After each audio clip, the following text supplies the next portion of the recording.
In a divorce, it's important to have a partner you can count on. I'm Rick Julius, a partner at Cordell & Cordell. We champion your rights as an individual and your role as a parent, taking an aggressive approach in court while leveling the legal playing field in domestic matters. That's what a champion does. That's what Cordell & Cordell can do for you. 1180 Sam Rittenberg Boulevard, Suite 200, Charleston, South Carolina, 29407. Rick Julius, licensed in Pennsylvania only. Joseph Cordell, principal partner. CordellCordell.com. We will not be held responsible for any hearing impairments or damage caused to you from excessive exposure to this sound.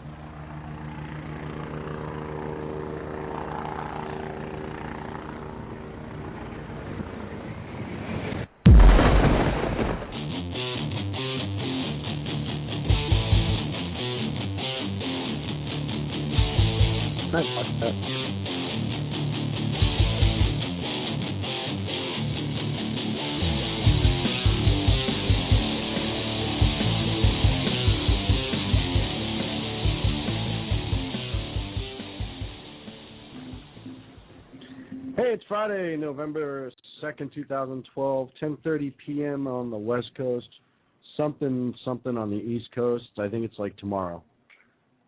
You mean it's today? Yeah, it's today, but it's tomorrow today. No, it's today to them, but it's tomorrow to us. How you doing, buddy? I'm doing fantastic. How are you? I'm doing great, as always. I am Sean. Off center. I am always off center, usually to the right. Yes, very much so. That could easily be said about you. What does that mean? What? You're a right-wing loon. I am. I am a loon. We are 4 days away. We are from, in my humble opinion, one of the most important elections in modern times. Yeah, you know how Obama says that they want to take the countries in two totally different directions? Yes. America has a choice to make. Our work's not done. You know how he says that? Yeah. How come nobody is still asking, what do you mean by that? Did they not learn the first time he said we're X number of days away from fundamentally transforming America? Have we learned nothing as a nation? Well, yeah, we have. This should not be this close. I agree. I know you agree. So the unemployment numbers came out today. Right. 7.9. Right, so it's up a tick. So it's up right around that 8 area. It's up but it's up a tick. Right. I'm sorry, that's not the correct direction. But didn't he say we're going to be like 5 something? Yeah, he's going for it. Time? Yeah, he's doing a fantastic bang up job, and that's just people that have seeked unemployment benefits in the last 4 months, right? That doesn't count those who have stopped working or are underemployed or stopped looking or applying for benefits or looking for jobs. Or just gave up but doesn't care anymore. So the real number is more around 14. Yeah, I believe. Yeah. So, hey, you're doing a great job, Obama. That's fantastic. Listen, he's not a jobs guy. That's just not his wheelhouse. But can't he organize the community into maybe? I don't know what his wheelhouse is, but it's certainly not jobs. They didn't build that. So through the course of the night, too, a little something I'll spring on you is I'm thinking we should take election predictions from callers. Just hearing what they're going to say, how close it's going to be, or whatever they want to chime in. That'll be fun. Okay. Because you'll probably get into an argument with somebody, and that's no, I'm not. You know what? That's their opinion, and they can be ignorant if they want. So that phone number is 347-205-9399. Call in and share your fun and excitement and your prediction on the election. I have a good story. Hang on a second. I'm not done talking about this. Fine. So the electoral, everybody's saying it's going to be a really close race, and it may be, but you may have a really close race in all the different states, but the electoral votes may go to one side or another, so it may seem more lopsided than it truly is. Yes.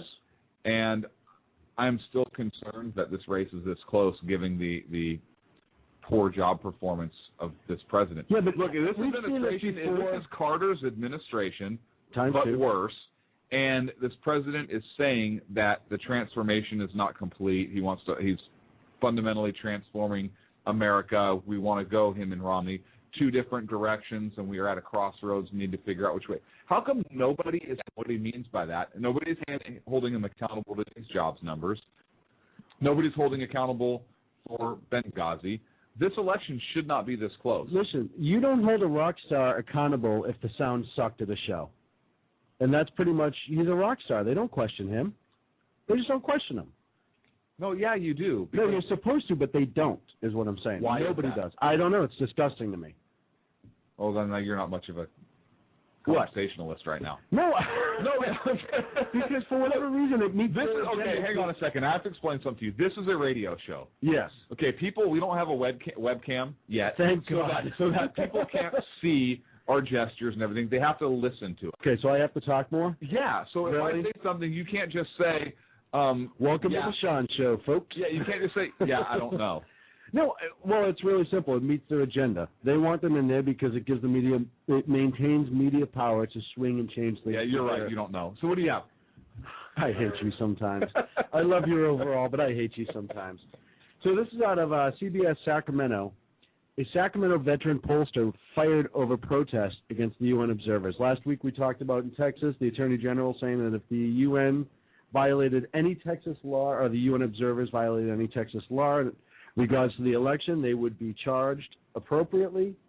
This young lady sent an email to her boss because she heard about the UN observers possibly showing up. Mm-hmm. So she sent an email to her boss real quick, pretty much saying, hey, I'm not happy about this. They have no right being involved in our election. What are they doing here? Who does she work for again?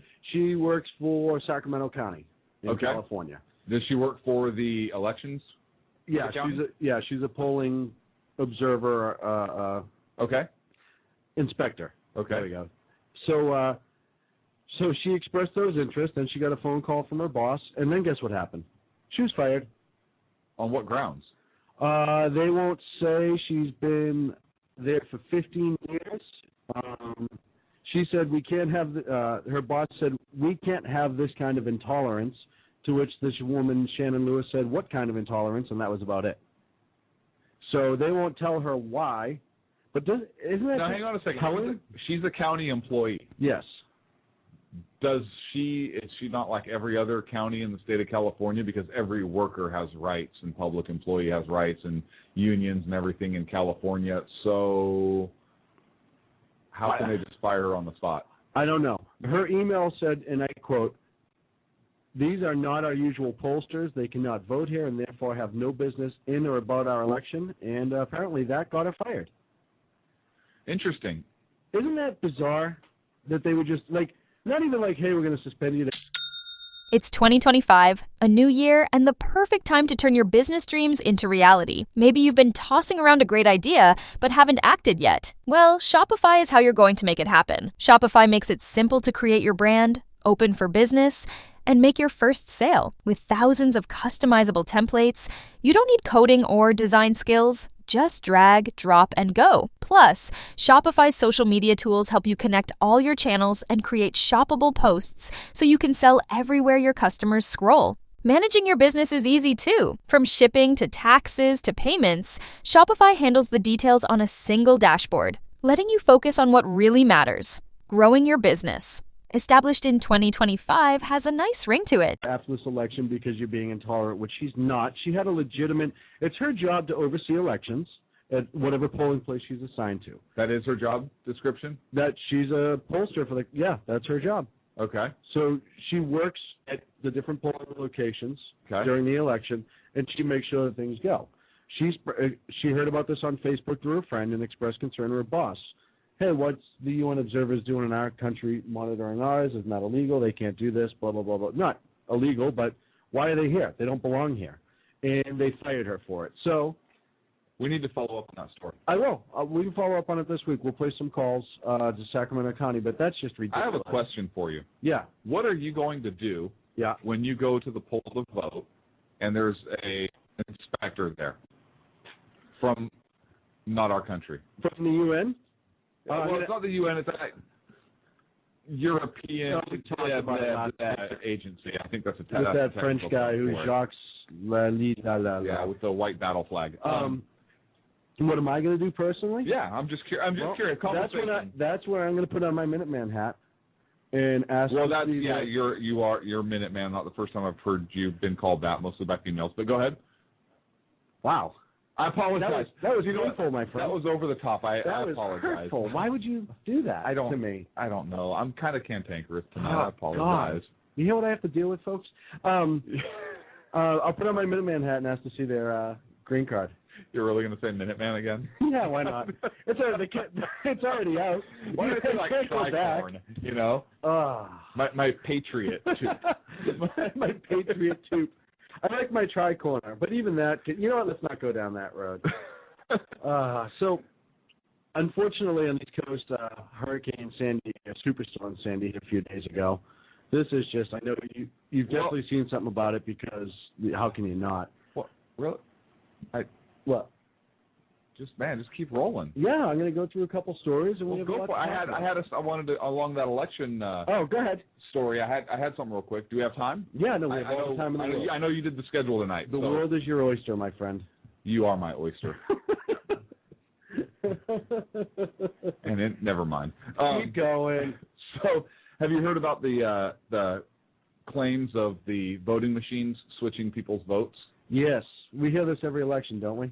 Every election that the GOP has a chance of winning, we hear about this. Of course we do. So, Fox News report claims that in Ohio and some other battleground states, there are voters. The claims are increasing that several voters have cast their vote for Obama, right? And the machine marks, they cast their vote for Mitt Romney, and the machine marks Obama. And they say it happened, they could understand maybe once, but this one particular lady did it 2-3 times. Each time it marked Wait, Obama. So she kept voting? Well, she'd clear it out. She noticed her vote. Oh, she fixed it and went back. She'd try and fix it. But the concern is how many people have not. Yeah, no, absolutely. And that's a big deal. And the reason it's a big deal is early voting typically runs more heavily Democratic. Yes. In Ohio and so forth, and I think right, because we would hate to hold the liberals to a timetable, like show up at this time and do this, because that's too much like work. So we'll just open it up super early, let them saunter in whenever they want, do whatever they want, and saunter back out again. When you're smoking weed and wearing Birkenstocks, and I mean that's just kind of how it goes.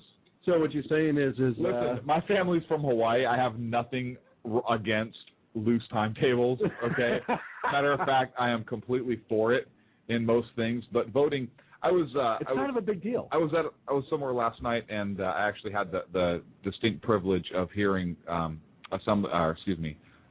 Congressman Tom McClintock speak. Yes, and what an amazing man!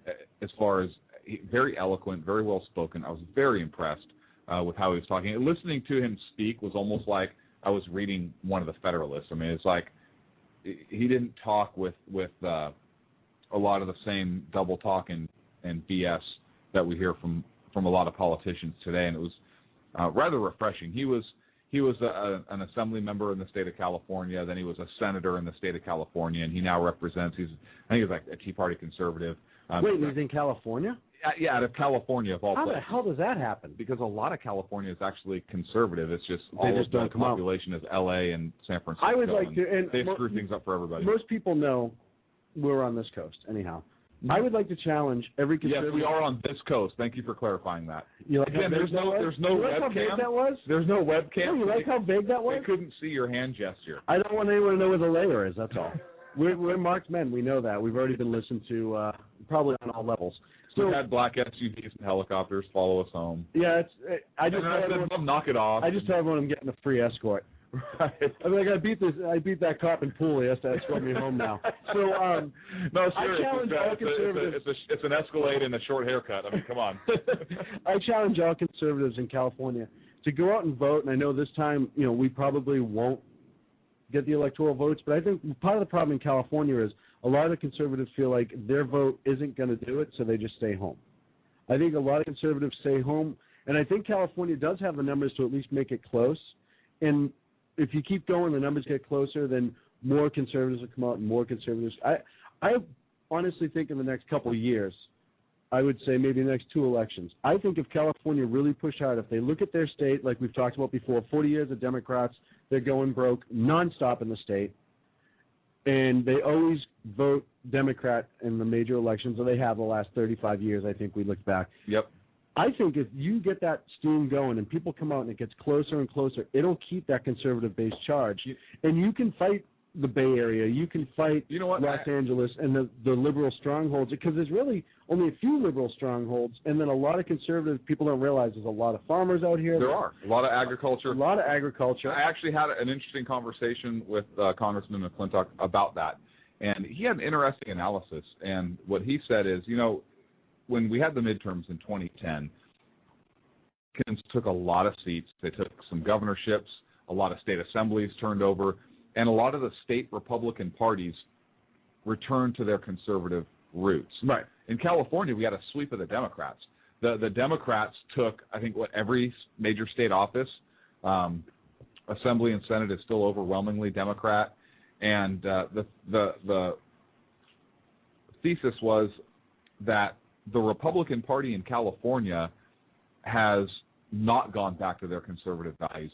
They've become more liberal, like, well, so we can get in power, how do we become more like them?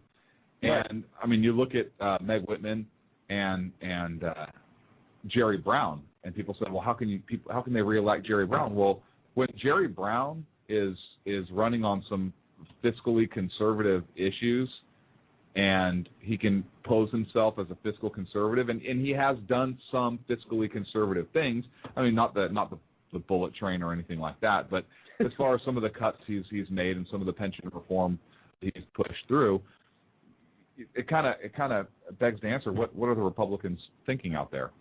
Well, but my original point, before I forget, is we were talking about voting, and then we'll get back, I promise, but I got off topic here for a second, is he said, his father had one suit, and they weren't very well off.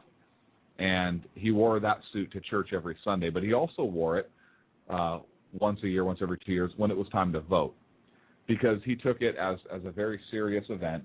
It's the responsibility of all citizens of a free society, and he took that as a very somber, very important day, much like going to church, so he would wear a suit to do that. And when he was able to, vote by mail or do absentee or anything like that, he didn't. He still liked going to the polling place and making an event out of that, took it very seriously. And people don't take their responsibility to vote seriously anymore. No, it's kind of it's blasé. And people just vote a party or a paycheck. Oh, my union says that I won't get paid if I elect this person, so I'm supporting this person, as opposed to looking at really the principles of our country. Where are we heading? What policies are being put in play? What is it exactly the candidates are talking about?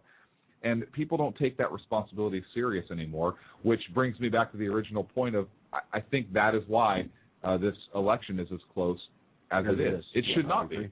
It should not. It's one of those things.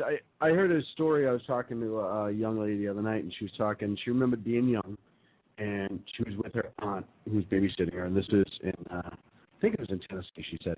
And it was election day. She was probably like 10 or 11. So they went to the polling place, and her aunt was all dressed up because that's exactly what you did. She went outside with the aunt and voted. When she came out, she said to her aunt, well, who did you vote for? And I guess she asked her and said, hey, that's a personal business. You don't ask me who I vote for. Yep. Just know that it's my civic duty, and I take a lot of pride in it. And that's something, I can remember the first time I voted, what a big deal that was. Yep. And now I make it a big deal, even if there are, midterm elections where I'm just like, sometimes you do get worn out by the, but you arrived with a parade. I remember the float you had in 2010. Right. It was awesome. Yeah, no, I did. Big stackhead flag. Yeah, it was almost like Ferris Bueller's Day Off when he was going down the street. Bigger, which was weird. It was a big deal. Yeah. But that has been destroyed, and I think a lot of it's the ads, but I think a lot of it is kind of the media making the decision for people, with polls and stuff before it happens. Yeah. They pretty much say, this person's going to win, so people are like, maybe I'll vote, maybe I won't. I'll do the mail-in vote, which, I understand if you're sick, if you're in the military, there's definitely times you do stuff like that, right, and you need to. But to go there and vote, for me, is a big deal. Well, because it's me saying, hey, I'm here, I'm taking my action. This is the person I choose, even if it's not going to do much, California. Well, did you see how the media completely mischaracterized the parade in San Francisco? No. The other week?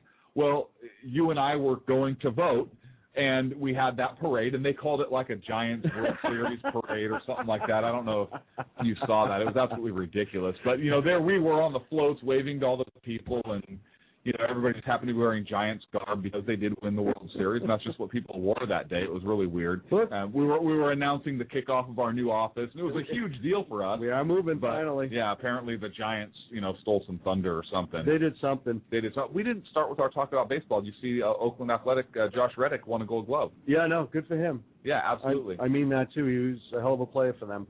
Phone number is 347-205-9399. I can't believe I still have to read it at this point. I know. And the Dodgers bought some Gold Gloves, so that was good. Well, yeah, it has to be better than the ones I had last year. Mm-hmm. Check-in, is voting still a big deal to you? Give us a call and let us know.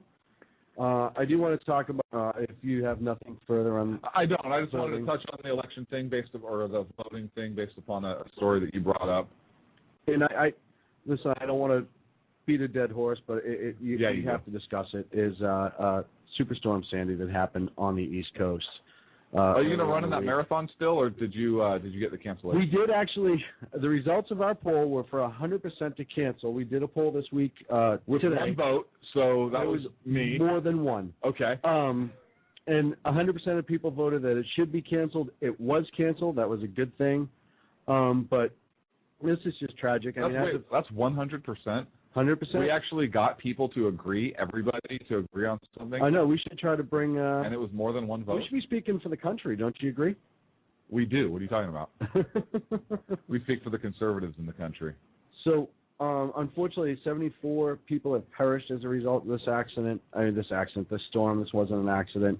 You don't know that. What if God was up there and... It's affected everything from Connecticut, Delaware, Kentucky, Maine... He meant to do one thing and North he accidentally Carolina, did something else. It's Storm terrible. I read a story... Accidentally killed a bunch of people. You're really trying to bring humor into this? You said accident. I'm just posing that maybe you weren't wrong.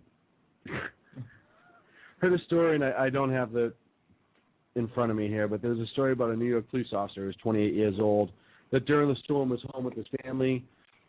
They all ended up they're trying to get out when the waters came. They were in Long Island, New York. He ended up rescuing 6 of his family members. He went back into the basement. I think they were trying to use it like a storm shelter before the flooding started. Went back into the basement to try to save his father, who was down there and apparently was in need of assistance. His dad did get out, and he ended up perishing in the water down there. I don't know if it was electrocution because the other rescuers couldn't get in right away to save him because of the electricity. But there's a lot of stories like that coming out, people doing the right thing and helping each other out. The ugly is coming out now, the amount of devastation. There's been some looting. There's been, there's gas lines like crazy. They're having trouble getting gas in.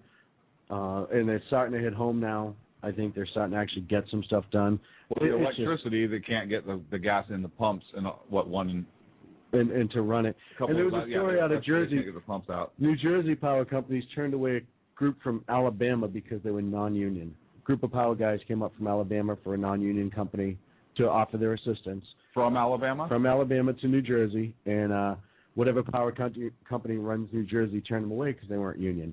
So even in the darkest of times, the unions still hold a lot of power. Really? You're going to bring politics into this? You're talking about a serious story and you're going to bring some political conversation in there? And I'll tell you why. You know what? Because it doesn't matter. Okay? It doesn't matter. You're bringing politics into this. It's not a time for politics. Both Obama and Romney and the left media agree on this. I agree. Well, then why are you bringing politics Because into that's BS. We need to take a break. No, because they made it about politics. Instead of being like, hey, you're not union, we'll deal with that later. And you don't know if it's an accident. So that's all I'm saying. You are a pain tonight. We're going to take a break. 347-205-9399 if you want to join the show with Sackheads Radio. I hate you.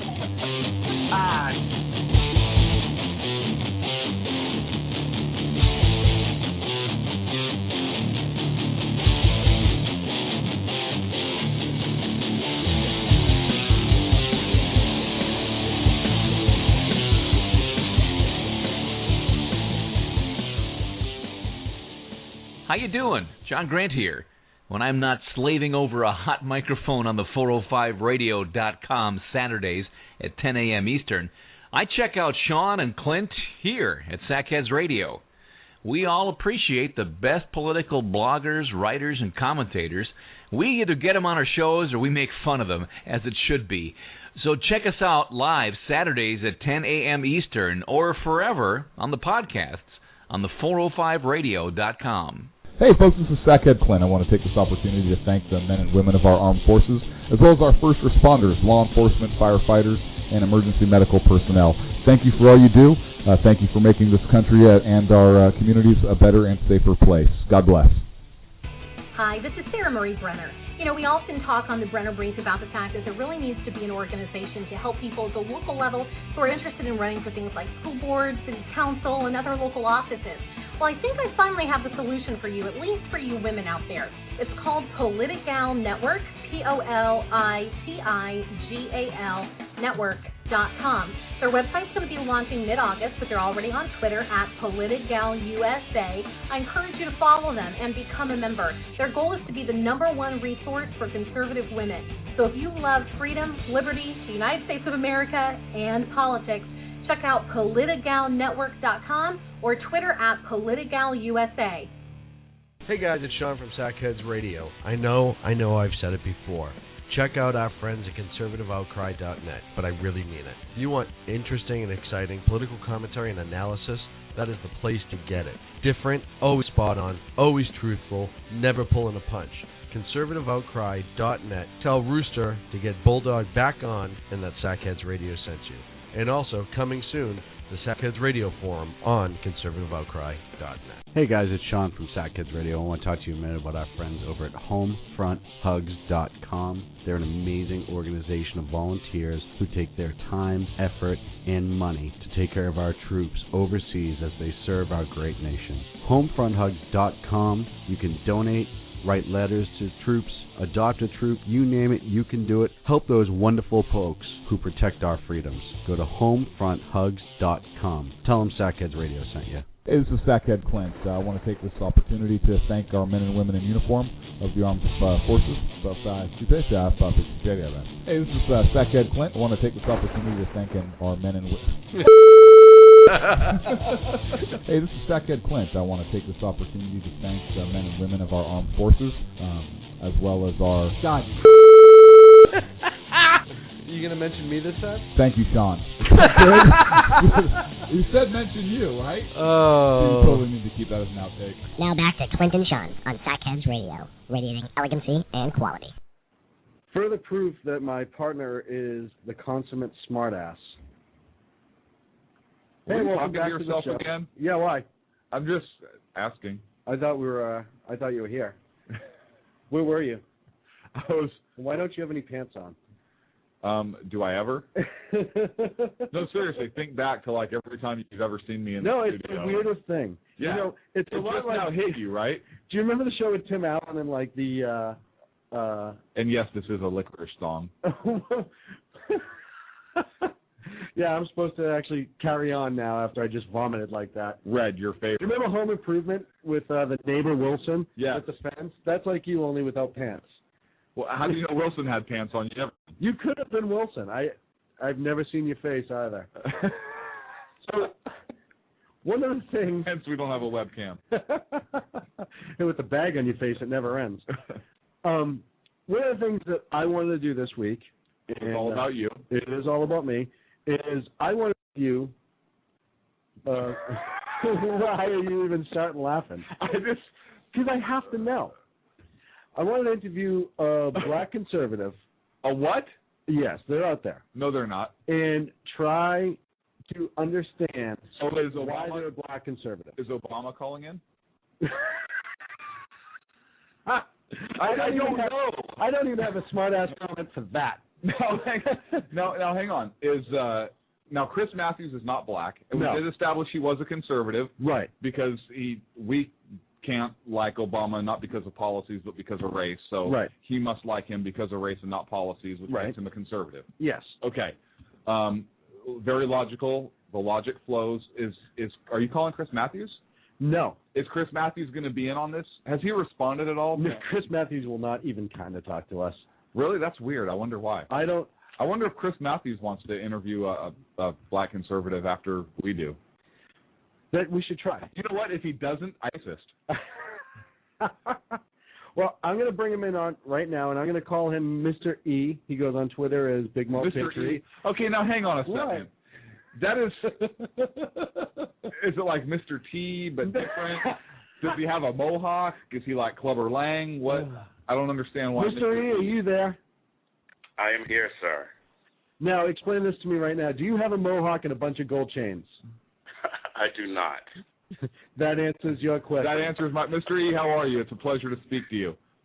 I'm doing well, thanks. It's good to be here. No, thank you for calling in. I have one question for you. Can you, because we're a radio show only, can you prove you're black? What, my Ebonics isn't good enough?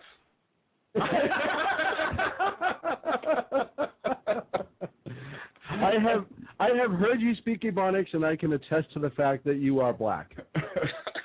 So we have sworn testimony upon an independent witness. Okay. Will it be stipulated? It's so stipulated. Okay.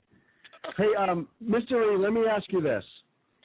Being a black man with a black president in the office, and you're not voting for him for re-election, and just so I know, or we can be clear, you didn't vote for him the last time either. That is all correct, right? Absolutely not. Absolutely So my not. next, it's not Okay, correct? now hang on a second. There's a preponderance of the evidence that's demonstrating that you are, in fact, white and a racist. Gee, I've never heard that before. Can you explain to me why you're a self-hating black man then? You know, there are several layers to that analysis, but the bottom line is I'm actually old enough to have grown up and remember the Jimmy Carter fiasco and the subsequent Ronald Reagan era, which transformed the country. And even without any guidance from my parents, who were conservative, even without them, it was just obvious to me that liberals just had no clue, whether it was foreign policy or economics. And I'm nothing if not logical. And I agree with you. Do you get sick of this narrative that gets pushed out there? And obviously my first question was a little bit of a joke. Don't you get sick of this narrative being pushed constantly that if you are anything but white, especially, and they go after the black community a lot on this, you have to vote Democrat or you're doing yourself a disservice and harming yourself? It's insane to me that anybody could possibly think that. Several reasons why, but the biggest one that pops out to me is Planned Parenthood, and the founder of Planned Parenthood, who happened to be an associate of the KKK, and founded it in order to get rid of black babies, and that is one of the biggest reasons why people gravitate towards Planned Parenthood, because they're pro-choice and this and that. But that choice has killed millions of black babies, and I don't understand how the black community, who is supposed to be so sticking together, can deal with that kind of entity in their party. And you're referring to Margaret Sanger.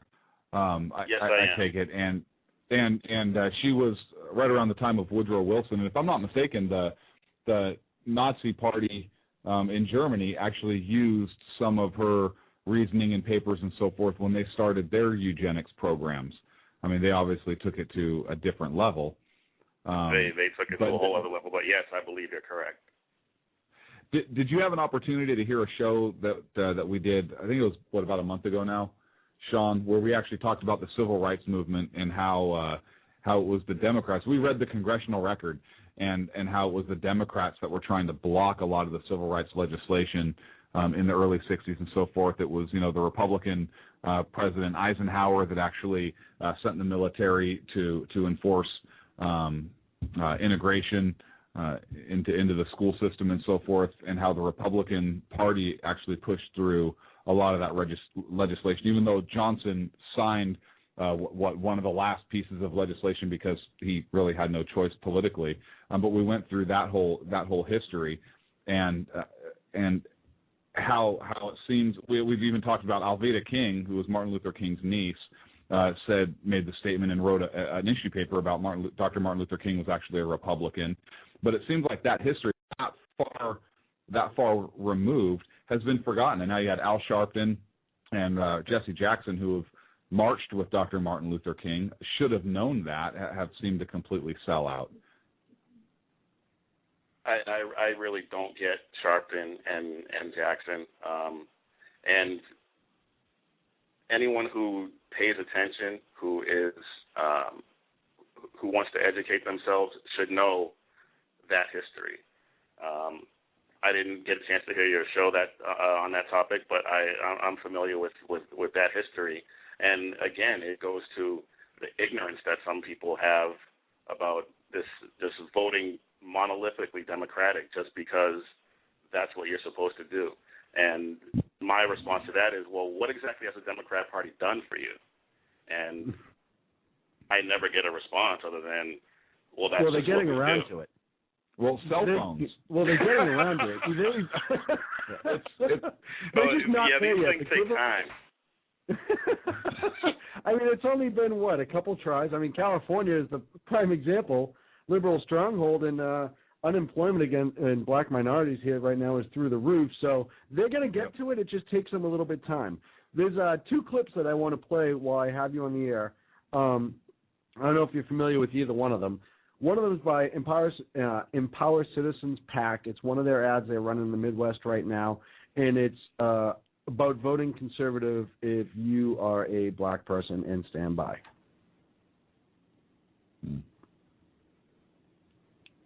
I have a major revelation for black Americans. It is a big lie that Democrats are for black Americans and Republicans are against black Americans. Abraham Lincoln, who freed the slaves, was a Republican. Republicans founded the NAACP. Republicans passed the Civil Rights Act while Democrats opposed it. Blacks can gain success and prosperity by voting out Obama and the Democrats and voting in the Republicans. Empower Citizens Network is responsible for the content of this message.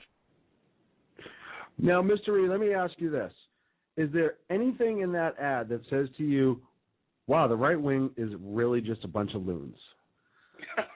The white guy at the end of the ad for African Americans, other than maybe? the fact that the last person who did the this proved by, he might be a loon, but the entire ad itself. Is there anything wrong with that ad in your opinion? No, I didn't find anything wrong with that ad, except for that guy at the end. But that was me doing some voiceover. That aside, everything in that ad was right on point, and I don't have a problem with that ad at all. And the reason I ask you is right now a lot of Libya press, the media press. I say that because they're not covering Libya. Libya press. Yeah, what's wrong with you? Sorry, that would only be the conservatives. I don't know why the Libyan news networks aren't covering this story. It's weird.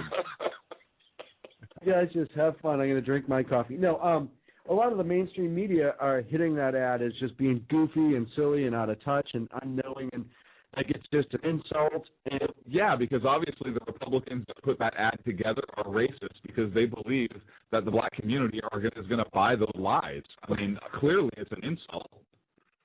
What I don't understand why you think the side is so great, Sean. My question is. I mean, do you think, go ahead, Eric. I was going to say. I suppose you could criticize it maybe on some production value. I mean, it may come off as cheesy, but the message is 100% correct. And so, any criticism of that would have to be on the little things. Yeah, it was probably made very low budget. The sound wasn't that great. The background music was not that great. Are we talking about our show? We could very well be, actually. We're talking about the ad because it confused me for a second. I felt a little bit. But this is coming out more and more, and you're seeing a big push this election from a lot of people in PACs that are really pushing to kind of get the black community away from the liberals and saying, hey, you know what? They haven't done anything for you. They haven't helped you. They're not going to help you. They're doing nothing but splitting you even further. And this time around, you're seeing them say, hey, you know what? No.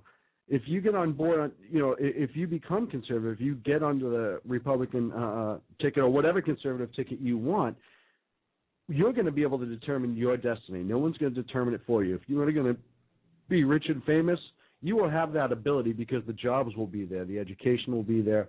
You can make your own path versus who they're going to choose your path, and things are going to be limited when they want to limit it, like your rights and freedoms, and they're going to pretty much control what little bit you get.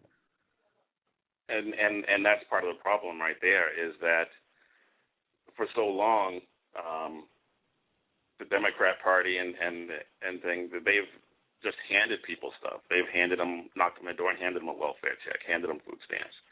And nobody's going to knock on your door and hand you an opportunity. And that's what the Republican Party is offering you, the chance to go create those opportunities for yourself. And that's where the personal responsibility comes in. And with the Democrat Party and everything that people get handed with, and whether it's black, white, Hispanic, whatever, when they start handing out things, people just say, well, if this is what I'm going to get for doing nothing, then what do I need to go create an opportunity for myself for when I can just do this right here? And that is the biggest problem right there. And I think that's one. And we hear about this every election cycle. The Democrat Party's done nothing for the black community and blah blah blah, and they haven't. But for some reason, that narrative hasn't changed in the entire time that I've been voting. The message is the same, but it just never gets through. No, I completely agree with you. There's another big message out there. I don't know if you heard this. This is from a Bishop Jackson, and this is a message to black Christians, but I think Christian and not Americans in general. This is a great message for people to listen to. My name is Bishop E.W. Jackson, chairman of Ministers Taking a Stand, with a message to Christians in the black community. It is time to end the slavish devotion to the Democrat Party. They have insulted us, used us, and manipulated us. They have saturated the black community with ridiculous lies. Unless we support the Democrat Party, we will be returned to slavery. We will be robbed of voting rights. The Martin Luther King holiday will be repealed. They think we are stupid and that these lies will hold us captive while they violate everything we believe as Christians. The Democrat Party has created an unholy alliance between certain so-called civil rights leaders and Planned Parenthood, which has killed unborn black babies by the tens of millions. Planned Parenthood has been far more lethal to black lives than the KKK ever was. And the Democrat Party and their black civil rights allies are partners in this genocide. The Democrat Party has equated homosexuality with being black, which is another outrageous lie. They can keep their homosexuality private. You and I cannot hide being black. I need not recount to you the painful history of slavery, Jim Crow, lynchings, and sterilizations, all because of skin color. Anyone who dares equate the so-called gay rights movement to the history of black Americans is exploiting the black community.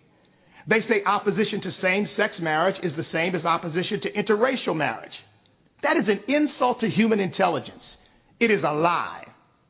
No Christian should support this. Yet the Democrat Party has now declared same-sex marriage an official part of its platform. And black Christians remain in that party? The civil rights establishment has embraced the lies and betrayed the black community and God Almighty for 30 pieces of silver from the Democrat Party. We as Christians ought to know better. Shame on us for allowing ourselves to be sold to the highest bidder. We belong to God. Our ancestors were sold against their will centuries ago, but we're going to the slave market voluntarily today. Yes, it's just that ugly. What do you call it when Jesus Christ died on the cross for your sins and my sins and paid the price for our freedom, and you join in covenant with a political party that doesn't even want God mentioned in their platform and gets offended at the very mention of Jesus' name? If your pastor tells you to vote for a party that disrespects Jesus, you need to leave that church. Black pastors are also going to have to answer for whether they serve Jesus or the Democrat Party. The black community will never prosper by betraying God and following leadership that curries the favor of the Democrat Party. It is time for Christians to have the faith and courage to refuse to associate with a political party that has over the years become anti-Christian, anti-church, anti-Bible, anti-life, anti-family, and anti-God. The Democrat Party is also becoming increasingly anti-Israel. And God said, I will curse those that curse Israel. Do you want to be cursed with them? It is time to come out of the Democrat Party and to refuse to support its candidates in their rebellion against God. It's not about party, but principle. It's not about race, but righteousness. And you will stand before God to give an account for your choices and motives. We don't need the Democrat Party or any party. We need God. God will take care of us. It's been a long time coming, but the time has come to take a stand. Come out from among them. Exodus now. Did Reverend Wright do a complete 180? Was that him? No.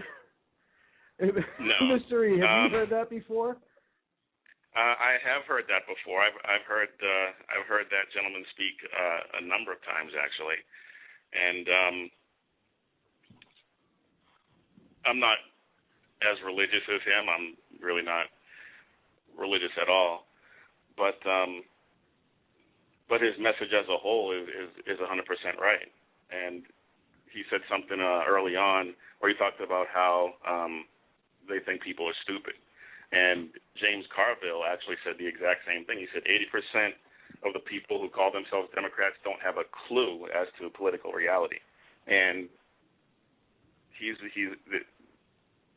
that's how their policies, that's how their speeches, that's how their whole attitude comes across. And every time I hear one of them, that's my exact reaction. Do they think I'm stupid? And James Carville said it's insulting. as much. And he said the reason why he became a Democrat strategist is because he knew he could manipulate the Democrats more than he could the Republicans, which is crazy that he would actually admit that, but it's true. And it's crazy that he admit that, and they let him stay around. It's crazy that he would admit to something like that, and they keep him around and embrace him. But you know what? But if he's dealing with a group of people where 80% legitimately can be manipulated, you can put information out and they'll believe you. He can admit that and get away with it. I mean, if you think about it, it's perfectly logical that he would admit that and still be able to keep his job in that particular organization or with the Democrats. The reason why is because that same 80% doesn't know he said it because they're not paying attention. Exactly. And you know what? That's really our fault as Americans for why things are in such a mess today, because people are not paying attention to what's going on. They don't know our core values and our core principles. They get whatever is spoon-fed to them on this conveyor belt educational system that we have now, that's even being run up at the federal level, and people are uneducated. They don't make an effort to go out and learn this on their own because there is no. It seems like with every generation, the responsibility to be informed in order to maintain our liberty is less and less. It's being decreased and decreased. I think a major reason for that is the educational system, and people just don't pay attention. They go along their own lives. Everything's great. We live in America. If I don't do it, somebody else will take care of me, and we're just going to go along that path. We're Rome. We're a modern day Rome. Yeah. And then we end up with a guy like Barack Obama as president, who, whether you believe he was born in this country or not, he didn't grow up here. He doesn't have the same sensibilities that that people who were born here actually have. He doesn't. Agreed. He didn't watch cowboy movies with his dad. He didn't play baseball with his dad. He didn't do any of the things that over time make Americans what they are. And well, and it's he has a fundamental. Go ahead. I'll let you finish. Sorry. He just has a fundamental difference of opinion of how this country should be, and I have my reasons as to why I think that. But part of that reason is that he just didn't grow up here. He has no idea what it really means to be an American. He does a lot of his philosophies, and I'll take a lot of heat because I'm going to say this, but it's true. If you look at the philosophies of Marx and of Stalin and the Communist Party, and you look at the policies that he is trying to put in place and the things he has said, he's not proud of this country. His wife even said, I've never had a reason to really be proud of America before the election of her husband. But the policies he wants to put into place, the things he's talking about, the redistribution of wealth and so forth, education being a right, these are things that are very Karl Marx-esque and very much in line with the Constitution of the former Socialist Republic of the USSR. They had education was a right, a job was a right, housing was a right, and we have an article up on our website right now that talks about that very thing that's being pushed in college camp in California, and so he doesn't have that knowledge base. I agree with you absolutely. Well, and then there's the other. Then there's the fact that his mother, his grandmother, his stepfather, his mentor were all, I don't know if they were actually members of the Communist Party. I know Frank Marshall Davis was, but they all were communists. They all were about communists. And well, didn't he go to the Little Red School?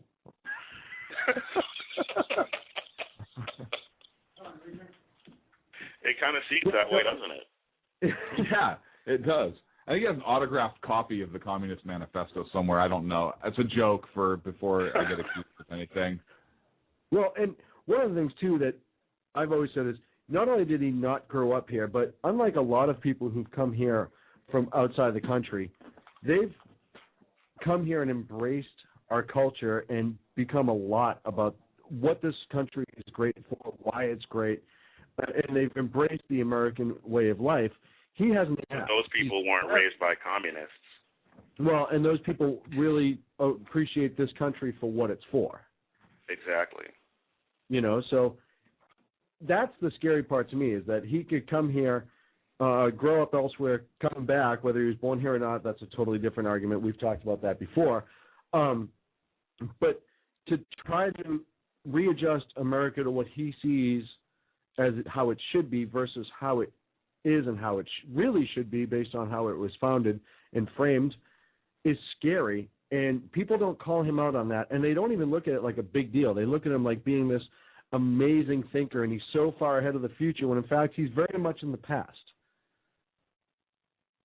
And he's not an amazing thinker. An amazing thinker would be able to speak extemporaneously without a teleprompter. Well, that's not true, because I speak without a teleprompter. The problem is, he may be very intelligent, but I think the teleprompter keeps him, especially prior to a re-election, keeps him on point to the fact where his true sentiments doesn't come out. Because when you're kind of talking off the cuff, or you're talking without a teleprompter like that, you're almost speaking from your heart, and so you go back as to what you really believe when you fall back on, you start talking like Joe the plumber in the last election. Well, I believe when you spread the wealth around, it's good for everybody. Well, that was an off teleprompter. Yeah. You're getting insight into really who he is. Right. And so I think they keep him on teleprompter, because if he gets off to where he is, I mean, gosh, you have in that statement in that one speech he gave where he says, I made friends with the more radical students, the Chicanos, the Latinos, and he goes into that whole thing. So he truly is a radical, and I think you got a business, that you didn't build that. That was off prompt. Yeah. So you get a Maxine Waters moment. Would this liberal wants to do is to socialize. I mean, what I meant was cannibalize. I mean, yeah. Wait, I'm coming to it in a second. What's the opposite of what I just said? Because that's what I really meant to say. Nobody was recording, right? Nobody had any sort of recording device, because that would be terrible. It should ruin my career, even though it didn't, because, again, the pass was given. And because you're in California. Hey, Mr. Reed, we're going to wrap up and go to a break here in a second. Your prediction for this election? Well, you know how pessimistic I can be. I know it's very, as a matter of fact. But I think Mitt Romney is actually going to win narrowly. I've heard our buddy Jay say that he thinks it's going to be a landslide. I don't think that. I think it's going to be a victory, but it's going to be a narrow victory for Mitt Romney. Yeah, you're talking to Jay Severin, who's on 96.9. Do you think used to be? Used to be. Sorry. Do you think it's going to be a narrow vote in each state to carry the electoral votes, or do you think it's going to be a narrow electoral margin? I think it's going to be a narrow electoral margin. Okay. I would not be surprised if Romney took the popular vote by a wider margin. Okay. All right. Well, hey, I appreciate you coming on the air. It was meeting you and speaking with you. Thank you very much. You are on Twitter, Big Mouth Patriot. Everyone should follow him because he's awesome. Thank you so much, Mr. E, for coming on the air with us tonight. Well, thanks for having me. I enjoyed it. Hope we can do it again soon. Absolutely. We'll have you back after the election to discuss the outcome. How's that? Sounds like a plan. Mr. E, Big Mouth Thank you very Patriot much. from Twitter. When we come back from the break, we have Deanna, who is in Long Island, New York. She arrived and made it through Hurricane Sandy, and she's going to talk to us and hopefully, be able to tell us some good stories. We'll be back in a minute with Sackheads.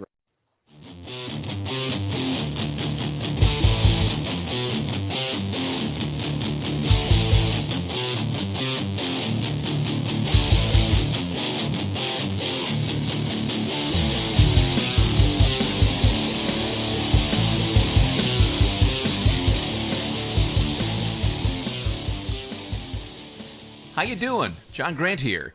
When I'm not slaving over a hot microphone on the 405radio.com Saturdays at 10 a.m. Eastern, I check out Sean and Clint here at Sackheads Radio. We all appreciate the best political bloggers, writers, and commentators. We either get them on our shows or we make fun of them, as it should be. So check us out live Saturdays at 10 a.m. Eastern or forever on the podcasts on the 405radio.com. Hey folks, this is Sackhead Clint. I want to take this opportunity to thank the men and women of our armed forces, as well as our first responders, law enforcement, firefighters, and emergency medical personnel. Thank you for all you do. Thank you for making this country and our communities a better and safer place. God bless. Hi, this is Sarah Marie Brenner. We often talk on the Brenner Brief about the fact that there really needs to be an organization to help people at the local level who are interested in running for things like school boards, city council, and other local offices. Well, I think I finally have the solution for you, at least for you women out there. It's called Politigal Network, Politigal Network.com. Their website's going to be launching mid-August, but they're already on Twitter at PoliticalUSA. I encourage you to follow them and become a member. Their goal is to be the #1 resource for conservative women. So if you love freedom, liberty, the United States of America, and politics, check out PoliticalNetwork.com or Twitter at PoliticalUSA. Hey guys, it's Sean from Sackheads Radio. I know I've said it before. Check out our friends at conservativeoutcry.net, but I really mean it. If you want interesting and exciting political commentary and analysis, that is the place to get it. Different, always spot on, always truthful, never pulling a punch. conservativeoutcry.net. Tell Rooster to get Bulldog back on and that Sackheads Radio sent you. And also, coming soon, the Sackheads Radio Forum on conservativeoutcry.net. Hey guys, it's Sean from Sackheads Radio. I want to talk to you a minute about our friends over at HomefrontHugs.com. They're an amazing organization of volunteers who take their time, effort, and money to take care of our troops overseas as they serve our great nation. HomefrontHugs.com. You can donate write letters to troops, adopt a troop, you name it, you can do it. Help those wonderful folks who protect our freedoms. Go to homefronthugs.com. Tell them Sackheads Radio sent you. Hey, this is Sackhead Clint. I want to take this opportunity to thank our men and women in uniform of the armed forces.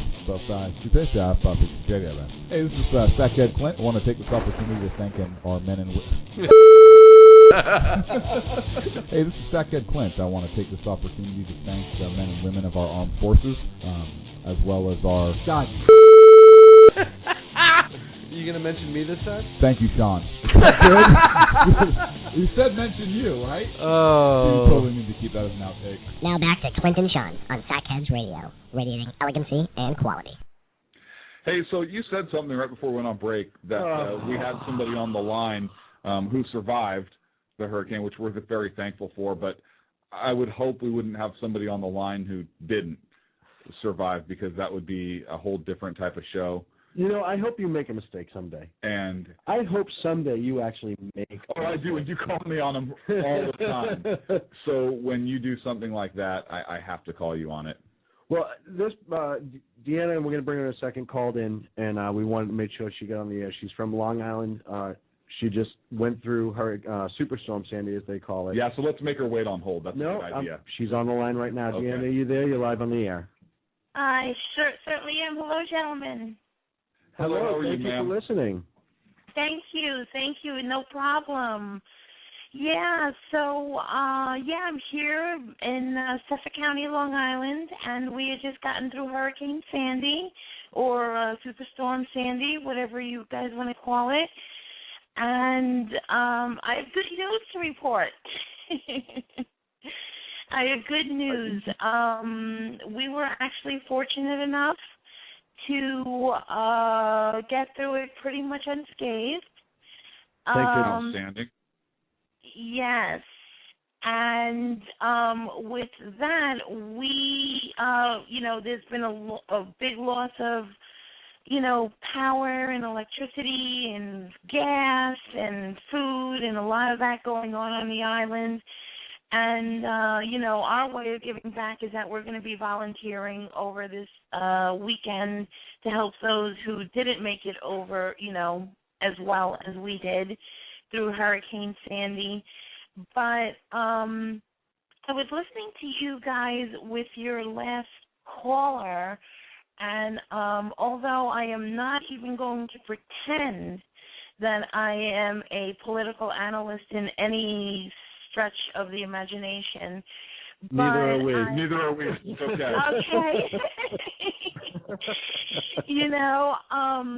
But I just wanted to let you know that a lot of the people that we have been talking to and have been able to help out, they have a really decent attitude about the Democratic Party. And, they seem to be, big as I am. I am an African-American woman. I am in an interracial relationship with a Caucasian male. And we all, and in our community, feel that the Democratic Party would really, really be beneficial at times like this. The only reason why we say that is because we have gotten so much outreach from the local Democratic Party here on Long Island. Right. And no, I did not say Long Island. I certainly hope I didn't. Earlier in the call, I said, well, I can confirm she got on because I recognize the accent. I grew up in Boston. I know the Long Island accent well. So you were confirmed from Long Island. Oh, no. That's a good thing. So, I just wanted to kind of reach out to those who may be a little bit more on the conservative side. But, the Democratic Party really tends, in my feeling, and a lot of the feelings here out in Suffolk County, tends to take care of their own. You know what I'm saying? The big business seems to, I wouldn't say be pushed aside. I mean, there's always a need for that, but when we come in time for these kind of disasters, if you will, it always seems that those are the parties that kind of pull ahead, you know. And I just kind of wanted to reach out there because I know you guys were talking about President Obama and you know how he and I don't mean to keep talking on, but how, you know, maybe he didn't grow up in this country per se or anything like that. But, you know, I think, you know, we have to give it to anybody who, black, white, whatever, like goes through the system, who gets educated here, and I'm sure before he was in college, he had no choice of where he was being educated, and moves on and becomes part of the Senate, and then, you know, elects to become president. I think there's something to be said for that, you know. Deanna, I absolutely agree with you in the fact there is to be said for that, and the man has accomplished a lot. My personal disagreements with him are not with him as being at all, or as a father, as a husband, humanitarian, as somebody who cares. And in times of major, I grew up on the West Coast, and we've had earthquakes, and also, and in my experience, that's not a time for pot or anything like that. And we weren't politicizing anything about the storm on this show, because it is a time where I think everybody comes together, Democrats and Republicans, and individuals come out, and individual communities come out and help each other, and that's absolutely the time for that. And you know, there's good. If I don't know if you've ever heard our show before or not, we are conservative, but we say on a regular basis there's good and bad in both parties, and we don't like to be a particular party shill necessarily. Right. I think in there's plenty of things the Republican Party does that we disagree with, that I disagree with, I know Sean disagrees with, and the Democratic Party as well. My concern with the Democratic Party is kind of where the party has headed. It's not the party that it was even 20 years ago. It's been co-opted by a progressive movement to where a lot of people in the party, and when I say that, it's in my opinion of the president's policies and the people like Nancy Pelosi and so forth that have a policy in place where if you look at the policies of Karl Marx, and again, not throwing stones here, it's just that you look at the writings of Marx, and you look at a lot of the policies that they're trying to put into play socially and economically, and they're very similar, and that's not something that's not something that I agree with as far as where our country should go. I'm a proponent of individual liberty and of you know, I can make a decision myself. I don't need government or somebody framing my choices or my decisions for me. That doesn't mean that the Democrats don't do some things right and have some things right, and that the Republicans don't have some things right, because both parties do, and I think both parties are good when they come together. Look, they both want to solve this problem of Hurricane Sandy. There's, you know, the Republicans typically want to keep things at the more local level. Democrats like to have a larger federal agency to be able to deal with this, but they both want the same result in these types of cases. They both want people to help and come together. And you know, we may disagree on how it gets done, but the point is both parties want that done. And so that's why, you know, Sean and I don't really talk about the politics of these types of events, because it doesn't matter. People need help, and hopefully they're getting that help. Does that make sense? No, it certainly does, and I respect your opinion, and it makes a lot of sense. But, you know, the one thing that, you know, like I said, I'm not a political person by any stretch, but the one thing that I never really understood about the politics all in itself is that it seems that for the most part, we are all, as Americans, are leaving our decisions up to two parties. You know, it's like the Republican Party or the Democratic Party, and there's good and bad in both of them. And so what I don't understand is that everybody wants to vote Democrat or Republican, but what I don't understand is that there's so much of a gray area between both parties that I remember I went up to SUNY Albany. That was the college that I got my undergraduate degree from. And I remember when there was political structures going on up there. And I remember that they would have the very liberal Democratic Party, the very conservative Republican Party, and then you'd have like an entire gray area of independence, And I know that they do have a professional platform also, but I don't understand why us as Americans don't turn around and look at those parties. Okay, maybe they don't have as much political experience, but everybody is always mudslinging the other one for not having enough political experience, or maybe having too much political experience where they're starting to take things under the table, or God willing, God knows what goes on. But go ahead. Have you? I'm sorry, George Washington. Actually, I'm a huge George Washington and his politics and the things he did for our country with the American Revolution. George Washington actually warned us against the two-party system for a reason, and the reason you're talking about. And there is a huge independent base here. And I think what drives a lot of elections is what is the most important issue of the day, because not one party has it all right. I think they both like to think they do, but they don't. And the economy is going to be huge this election cycle. And on the economy and the economic principles that gave us prosperity, me personally, I believe Romney fits that. I absolutely do not agree with Mitt Romney on, matter of fact, there are a lot of things that I disagree with the man on. But in this case, that's why. But you're absolutely right in that there are independents out there, and that's why these issues become so critical. But a two-party system, we've been warned about this from Washington, as the people become the slaves to the parties, and the parties are really all-powerful. I know Sean has something on this. Yeah, well, we've talked about it on this show numerous times about how there needs to be more parties coming up. You see the Tea Party starting to make a little bit of push, and there's parties that have come and gone. The Green Party started to pick up a little steam 2 elections ago, but they didn't really get going. I agree.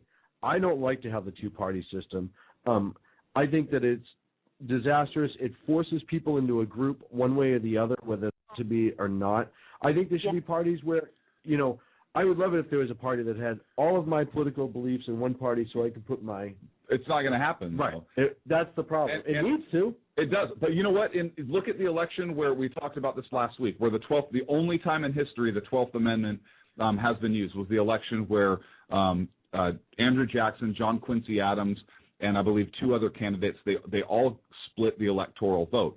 So you had off-party candidates getting electoral votes. That's unheard of today. Right. And because nobody took a majority of the electoral votes, you had Andrew Jackson took a plurality, but not a majority of the electoral votes as a total. I think he had 99. It went to the House of Representatives for decision. The 12th Amendment was kicked in. First and only time it ever happened in U.S. history. And John Quincy Adams was elected president over Andrew Jackson by the House. He served 1 term, and of course, Andrew Jackson defeated him soundly next time around because it was only him and John Quincy Adams competing for electoral votes. So we used to have in this country a system where other people would get electoral votes, but the two parties have become so powerful and evolved to the point where that's not the case anymore, unfortunately. I know, and it just seems that we all, as the citizens, seem to get a little I can't think of the right word right now, but I don't want to use infantile, but it's just kind of like, hey, the two parties have gotten so powerful that, you know what, hey, so yeah, we're going to just join one party or the other. You know what I mean? Mm-hmm. Exactly. Well, people give up, and people will give up some of their beliefs in order to go to the party that's, instead of standing up and saying, hey, you know what, I don't agree with this. My buddy doesn't agree. My sister doesn't agree. All these people, we can get a party going, and yeah, you know what? It may be a slow start, like some of the smaller parties, but if you get enough people and you don't have you have a good message, there are people that would get on board, and eventually, I think you'll see the two-party system because people can only take so much of it, and you're going to get two candidates on either side that everyone's going to say, hey, you know what? That's not even close to what I want. And the conservatives will say that, it's going to happen. It'll come to a head. I don't know if I'll see it in my lifetime. But I think that's why elections nowadays are really issue driven. Right. And you look at the midterm elections of 2010; these are issue driven, and really the two parties, in a lot of ways, they're very similar. I mean, especially out in California, the Republican Party in California and the Democratic Party in California. They're very similar. There's really not much to differentiate about. So it's like, well, okay, what's the point? I'm basically who's wearing voting for that the same suit candidate. today, It's ridiculous. Well, and one of the things too that I see in the media, and I'm going to play a clip that we have, and the media is kind of running away with this, is when two people from opposites work together. It has to be politicized, which drives me crazy. Instead of them saying, no, you know what, it's our job to work across the aisle on certain things, and it's our job to work with our fellow governors or whatever. But I'm going to play a clip from CNN Morning Joe, and Deanne, just go ahead and hang in there for a second, which is Governor Christie praising the president. Governor, there is no ideology in a storm like this. Tell us about your conversations with the president yesterday. The president's been great, Mike, I have to tell you. And I'm sorry, Joe, I was calling you Mike. It was kind of hard to hear through here. But, the president's been great. I spoke to him 3 times yesterday. He called me for the last time at midnight last night. I asked me what I needed. I said if you could expedite the major disaster declaration without all the normal FEMA mumbo-jumbo. He got right on it. I got a call from FEMA at 2 a.m. For me to answer a couple of questions. And then this morning, I understand he signed the major disaster declaration for New Jersey. The president has been all over this, and he deserves great credit. I've been on the phone with him, like I said, yesterday personally 3 times. He gave me his number at the White House, told me to call him if I needed anything, and he absolutely means it. It's been that's great. It's been very good. It's been very good working with the president, and he and his administration have been coordinating with us great. It's been wonderful. So, Deanna, let me ask you this. Hearing that, and you have a conservative Chris Christie praising the president, Barack Obama, is there anything wrong with what was said right there? No, absolutely not. No, in my opinion, there wasn't.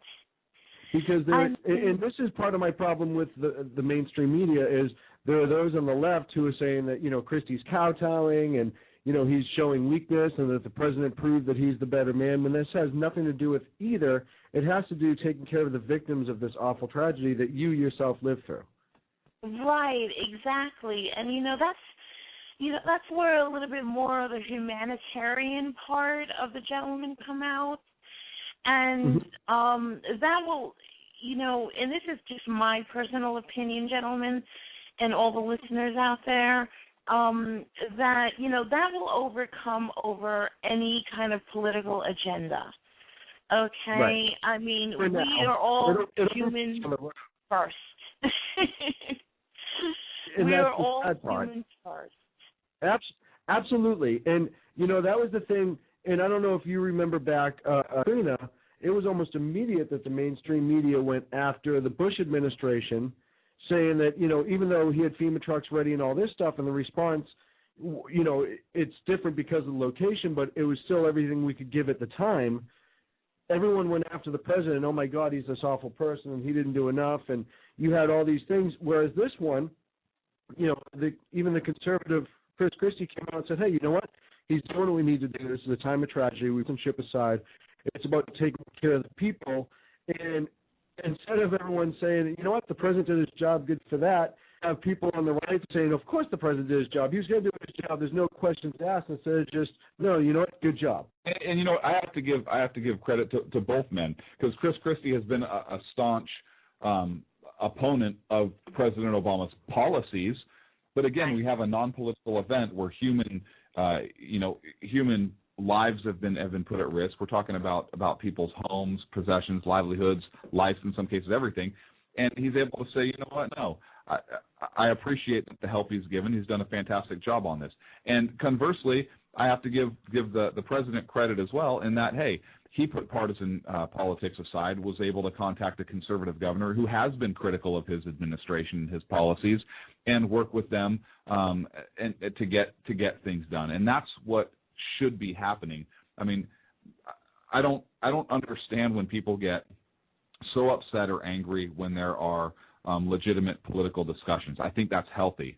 We need to have a robust dialogue and a robust debate in this country. But in times of crisis, we should all be able to come together as Americans and as people to help each other out. And I'm glad to see that seems to be the case. I hate the partisan bickering and that I'm hearing on both sides about some of these things. Like Mitt Romney gave $5,000 for people to go to Walmart and load up trucks to get supplies to victims, and he took a hit while he did that for political reasons. Right. Really? Okay, then, but you're not going to say that Obama's reaching out to Chris Christie for political reasons. You're just going to hit Romney when the man is trying to help out. It's ridiculous. I think both individuals care. I just wanted to interject and just say that I think that Chris Christie is kick-ass, okay? Because he does not play around. He does not mince words. You were like our servant. He really does. I love him. I really, really do. I think he has leadership quality, no doubt. And he doesn't mince words. He doesn't joke around. I mean, I'd rather tell my face that I'm being a jerk than to go around my back and tell 25 people and do it in an underhanded way that I'm being a jerk. Sometimes it's not easy. It's not easy to hear the harsh criticism, but sometimes it just has to happen. You know what I mean? And he's a breath of fresh air to politics in general. Yes. I think he's a good guy. Yeah. And he's very middle-of-the-road. Yes. Absolutely. Absolutely. Could you imagine? Go figure. Hey, Deanna, we're going to take a break here in a second. I'm very glad. Can you tell me now, does it look like the relief's starting to get down in there, Long Island, and the people that really need it? I know gas is still tight, but are you starting to see the little bit of the release of services and the fact that things are trying to get back? There's a lot going on. We have Long Island Cares. I'm not trying to. I don't work for any organization. I'm just me. We have the Island Harvest, and a lot of local developments. Really helping out here, and it looks like people are really getting what they need. So we just, God bless them all. We couldn't be any more thrilled, and I agree with that sentiment. I'm so glad you're okay, and we hope that the good folks out there in New York and that area start to recover. Will you call us back in a few weeks and tell us how the recovery is going? Oh, you better believe I will. Awesome. Deanna, we wish you all the best. Our prayers are with you and everybody out there. Thank you so much. Thank you, gentlemen. Have a wonderful evening. You too. That was Deanna from Long Island who survived the storm. I said it again. We'll be back in a minute. Your call.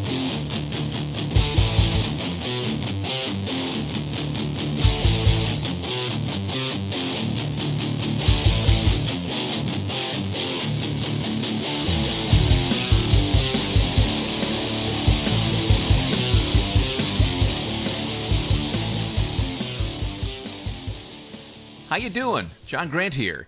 When I'm not slaving over a hot microphone on the 405radio.com Saturdays at 10 a.m. Eastern, I check out Sean and Clint here at Sackheads Radio. We all appreciate the best political bloggers, writers, and commentators. We either get them on our shows or we make fun of them, as it should be. So check us out live Saturdays at 10 a.m. Eastern or forever on the podcasts on the 405radio.com. Hey folks, this is Sackhead Clint. I want to take this opportunity to thank the men and women of our armed forces, as well as our first responders, law enforcement, firefighters, and emergency medical personnel. Thank you for all you do. Thank you for making this country and our communities a better and safer place. God bless. Hi, this is Sarah Marie Brenner. You know, we often talk on the Brenner Brief about the fact that there really needs to be an organization to help people at the local level who are interested in running for things like school boards, city council, and other local offices. Well, I think I finally have the solution for you, at least for you women out there. It's called Politigal Network, Politigal Network.com. Their website's going to be launching mid-August, but they're already on Twitter at PolitigalUSA. I encourage you to follow them and become a member. Their goal is to be the #1 resource for conservative women. So if you love freedom, liberty, the United States of America, and politics, check out PolitigalNetwork.com or Twitter at PolitigalUSA. Hey guys, it's Sean from Sackheads Radio. I know I've said it before. Check out our friends at conservativeoutcry.net, but I really mean it. If you want interesting and exciting political commentary and analysis, that is the place to get it. Different, always spot on, always truthful, never pulling a punch. conservativeoutcry.net. Tell Rooster to get Bulldog back on and that Sackheads Radio sent you. And also, coming soon, the Sackheads Radio Forum on conservativeoutcry.net. Hey guys, it's Sean from Sackheads Radio. I want to talk to you a minute about our friends over at HomefrontHugs.com. They're an amazing organization of volunteers who take their time, effort, and money to take care of our troops overseas as they serve our great nation. HomefrontHugs.com. You can donate, write letters to troops, adopt a troop, you name it, you can do it. Help those wonderful folks who protect our freedoms. Go to HomefrontHugs.com. Tell them Sackheads Radio sent you. Hey, this is Sackhead Clint. I want to take this opportunity to thank our men and women in uniform of the armed forces. Hey, this is Sackhead Clint. I want to take this opportunity to thank our men and women. Hey, this is Sackhead Clint. I want to take this opportunity to thank the men and women of our armed forces, as well as our... God. You going to mention me this time? Thank you, Sean. Good? You said mention you, right? Oh. You totally need to keep that as an outtake. Now back to Clint and Sean on Sackheads Radio, radiating elegancy and quality. Back for the last 34 minutes of the show. We're going to take another call right now. We have Andy from East Beach talking about the New York Marathon, which was canceled officially today. Andy, are you there? Yes, I am. Hey, welcome to the show. All right. I know nothing about your show. I'm learning about it as we speak. I'm sorry. Awesome. Yeah, could you describe your show a little bit? Because, you know, I know you speak English. Tell me more about your shows before I contribute. We're pretty much a conservative-based political show. Is it okay if I'm not conservative? Absolutely. Of course. So you'll talk to me? Absolutely. Of course. You're on the air right now. Okay. All right. But I won't be that political. But it's amazing that the marathon was canceled, but I understand why. You know, I don't know if you've ever been to the marathon or been in one. Have you? I have been to the New York Marathon and the Boston Marathon, yes. Right. So you realize that it's I did not run it. Okay. You realize that that there's thousands of people that volunteer and work it. It's not just one person who can make a decision and say, let's cancel it. So that's why it took so long for the final decision. People are complaining, saying, oh, it took the mayor too long to cancel. Of course the mayor was saying, do it. But he couldn't, pull the plug.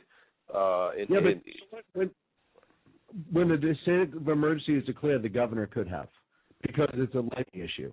They'd be putting all the resources, all the police, the firemen, the paramedics, those volunteers that may be used elsewhere or may be volunteering elsewhere right now, mandatory services, all those things, never mind the fact that a lot of the route was going to start in Long Island, which was the hardest hit, and people thought that it was pretty, and they canceled it, and I'll get that, but they thought it was fairly unclassy to go to one of the hardest hits part of New York and start a marathon and put up all these, podiums and lights and cameras, and it almost in a way, I agree, it'll take the attention away from these victims, and less money will get donated because it's that one day where, hey, you know what, we're going to watch the marathon, and that's how people start looking away. And I think it would hurt fundraising effects. I think it would hurt the city's infrastructure as far as law enforcement, firemen, who themselves are still dealing with this tragedy as people who live in that city and work in that city.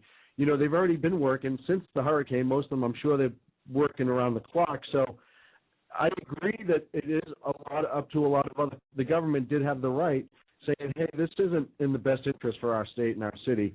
I understand we can suspend it, we can postpone it, try it again later, but I thought it should have came quicker. Well, no, I'm not saying that it was a mistake to cancel. I'm explaining why the mayor couldn't, like, just knee-jerk react and say, all right, it's canceled. He had to speak to probably hundreds of people to see if it, in fact, could be canceled, and so on. But by the way, it started in Staten Island, not Long Island. You're right, Staten Island. Brooklyn is technically Long Island, if you think about it. Right. No, I completely agree. I got my islands backwards. Right. Okay. But I'm not defending or saying that it was wrong to cancel. I'm saying it's right to cancel. I'm just saying why he didn't immediately say, all right, it's canceled. One of the reasons why he didn't say immediately is because he loves the marathon for obvious reasons. Absolutely, ING. Yeah, it's a money generator, all right? Mm-hmm. But here's the thing that people aren't really probably understanding. If the marathon did go on, do you know how many people would probably try to interrupt it? Oh, yeah, absolutely. There would Which is all the more reason why it should have been a much easier decision, in my opinion. And I understand what you're saying. There's a lot of planners that he has to get with, but if he turns around after this storm in a state of emergency and says, hey, you know what, the answer is no, much sooner than he did, anyone who complained and said, well, we had an agreement and I had a contract with the city, would get laughed out of the city. Right. He would have all the power. Go ahead. You know what the big problem is? I mean, we'll survive this. We'll get better. All right. Next year, when they plan the marathon, they're going to have a little bit of a problem. All the people that flew from all over are going to say, maybe I won't do New York this year. I'll skip it, and I'll save up my money, and I'll do another marathon. So they're going to get hurt next year. I'm going to disagree with you on that because marathoners are very dedicated people. I know a couple of them personally that have run it, and they would run that thing if the hurricane was going on. It's not the marathoners that are interrupt. You know what I mean? I'll tell you right now, if you've ever met somebody who's an extreme athlete when it comes to like marathon, stuff like that, they will run in the middle of the hurricane. They don't care. And the New York Marathon is such a big deal on the marathon circuit. It's a true badge of honor for those people to run. They're never going to have a problem filling that. I guarantee you will not hear one thing about that next year. And I've run in a tropical storm. I've never run in a hurricane, but I would. Right. But you're not a marathon. It won't hurt the numbers significantly, but there will be a few people that will say, I'll skip New York next year, because some people lost some serious money flying here to do it. Yeah, but a lot of the airlines, and I've seen it already, a lot of the airlines are allowing these rebates. Were you affected by the storm? You're in East Pennsylvania, so that's right next to where the storm hit, right? All right, here's the deal with that. All right, I'm on the top of a hill, and that is the best thing I could have done by, choosing a house. All right, all the water just, flowed down either to the one side of the hill or the other. We did have no power for days, and also no heat, and also, believe it or not, I said the hardest thing was no phone, no internet. All right, and it's amazing the things we hold on to. Say again? It's amazing the things that we hold on to in times like I don't have the internet. What am I going to do? Well, it wasn't. I don't have the internet. What am I going to do? I for 2 days I said, okay, who needs it, right? Then I realized, there's some financial accounts that I have to check up on, and I wanted to. There were people that were trying to contact me. And after 2 days of being invisible, which was okay, I said, let me go to the library and go online. And there was a lot of stuff that nowadays is kind of important. It's not earth-shattering, it's not the end of the world, but you know, and you know, I like to do a lot of outdoor stuff, and the weather was not right to do a lot of outdoor stuff. Usually in a hurricane, it's not. Yeah. It's just bad, you know.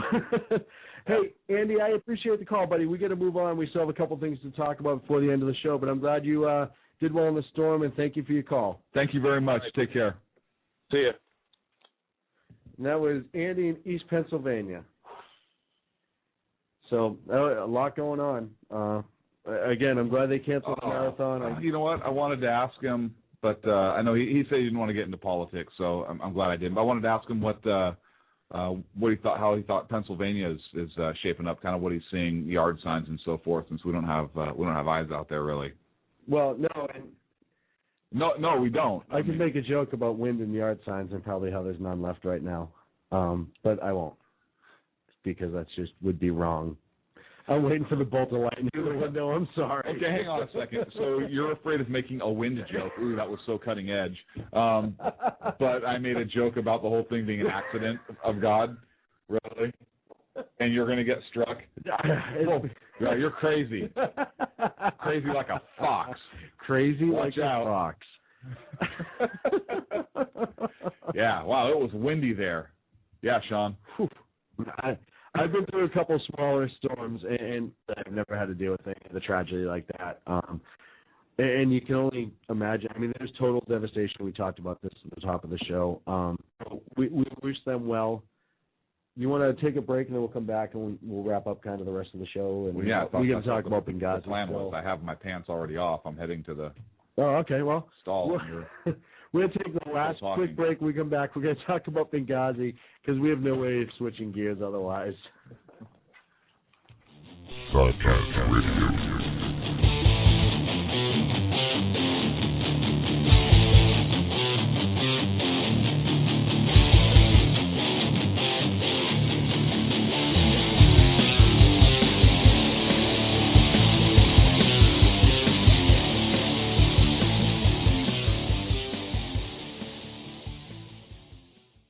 Hey, this is Sackhead Clint. We're fortunate enough to have our friend Vanessa do our news briefs. If you like her news briefs, she is a voiceover talent. Check out Platinum Vocal Cords. She has over 15 years radio and voiceover experience. Graduated Northwestern State University with a liberal arts degree. Don't let that scare you, folks. She is a true sackhead. Please check her out. Again, that's PlatinumVocalCords.com. Thank you. Hey guys, it's Sean from Sackheads Radio. I want to talk to you a minute about our friends over at HomefrontHugs.com. They're an amazing organization of volunteers who take their time, effort, and money to take care of our troops overseas as they serve our great nation. HomefrontHugs.com. You can donate, write letters to troops, adopt a troop, you name it, you can do it. Help those wonderful folks who protect our freedoms. Go to HomefrontHugs.com. Tell them Sackheads Radio sent you. Hey guys, it's Sean from Sackheads Radio. I know I've said it before. Check out our friends at conservativeoutcry.net, but I really mean it. If you want interesting and exciting political commentary and analysis, that is the place to get it. Different, always spot on, always truthful, never pulling a punch. conservativeoutcry.net. Tell Rooster to get Bulldog back on and that Sackheads Radio sent you. And also, coming soon, the Sackheads Radio Forum on conservativeoutcry.net. Hey, this is Sackhead Clint. I want to take this opportunity to thank all the wingnut leaders throughout the world to give our men and women of the armed forces a job, as well as all the anarchists, terrorists, and Occupy folks that give our men and women in uniform on the home front, firefighters, law enforcement personnel, and first responders, job security here in the States as well. So thank all you wingnuts out there. This is Sackhead Clint saying have a good day.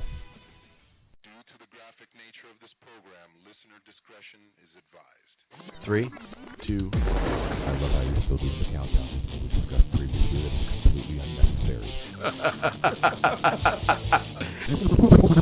Hey, now welcome back our true professionals.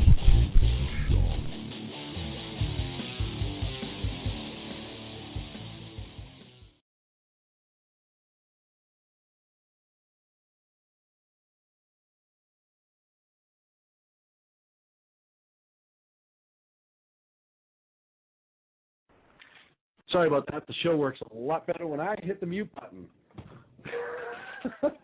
This is why we need Sacco all the time. I am not okay at this. Yeah, our sound guy is out tonight. So you get stuck with me, and I apologize. He's not dead. No, he's just out. He's just out.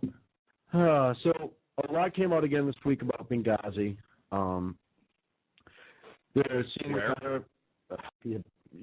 you would think whereby, listen, it kills me how the mainstream media was so, and I hate to say it in some way, almost happy that this storm hit the East Coast. It did such an amazing job of narrative on board to what they want to talk about versus Benghazi, because this is not going to come out before the election. No, there's not. You know it's not.